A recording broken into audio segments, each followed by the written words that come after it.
you give is what? What you get. All right. Repeat after me, please. I'm going to give my life away.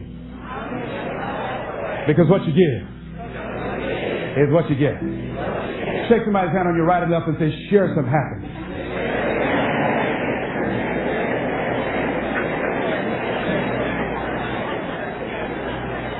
Now, here's something else. Fear of change. See, the reason that I think that Joe stayed there as long as he did, Joe feared change. Most people fear change. A lot of people stay in jobs where they're miserable or stay in relationships where they're miserable. Sometimes in order to begin to see the daisies in life, you've got to be willing to change cities, change friends, change relationships, change jobs.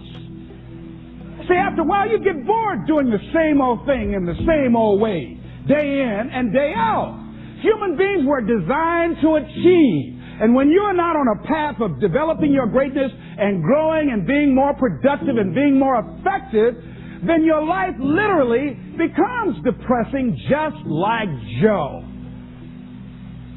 So Joe was resisting change. And as a result of resisting change, Joe made some trade-offs. See, this psychiatrist talked about the fact that these people who had been on his couch for months and years, not being able to make decisions about things, but when they found out that they were dying, they got up and started making all kinds of decisions. They decided no longer to sell out. And you know what happened to me when I lost my job? You know what I think it was, what life said to me more or less? Les Brown, you know you can do more than what you're not doing. Les Brown, you have sold out. Les Brown, go home. Go in your drawer, pull out your check stubs, and see how much you've sold your soul for. See, one of the things that got me about the movie is what Joe said to his boss after the doctor told him he was going to die. He went back to work and he confronted him. He said, because I was afraid, too afraid to live my life, I sold it to you for $300 a week. I sold my soul for $300 a week. When I look at Joe, ladies and gentlemen, I know that I've sold out on myself at different points in my life.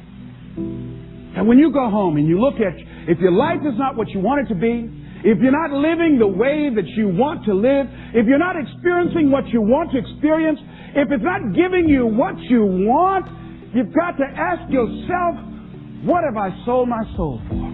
Remember that song? 16 tons. What do you get? Another day older and deeper in debt. Saying, Peter, don't you call me 'cause I can't go. I owe my soul to the company store. Oh, no. This is not Luther Vandross tonight. No. Last time I sung, Luther called my hotel and made a bomb threat. No.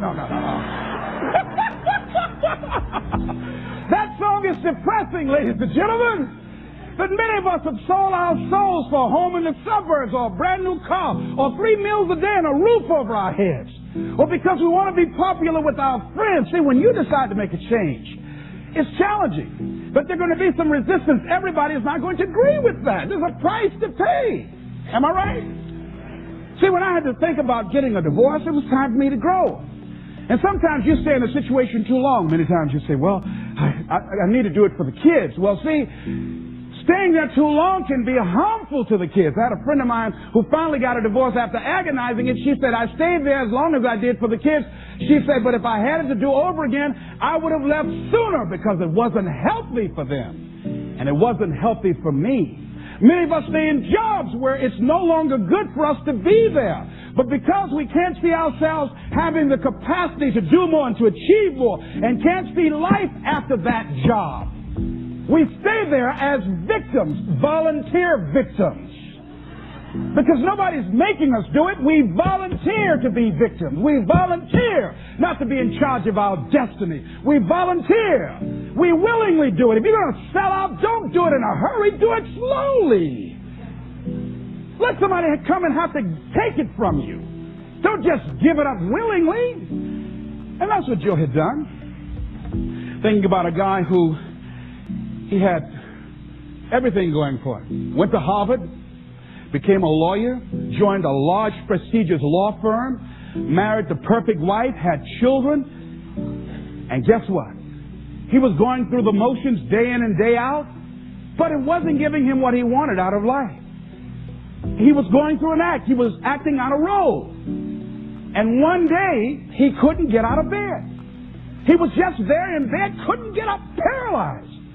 They got the doctors. They looked at him, examined him from head to toe, and said, there's nothing physically wrong with him. Get up, John. Come on, get up. He couldn't get up. He stayed like that for months, had to take therapy. See, because there was dis-ease, there was conflict in his body. Many times when life calling on us to change and to grow and to expand, we said, no, I don't want to hear that. No.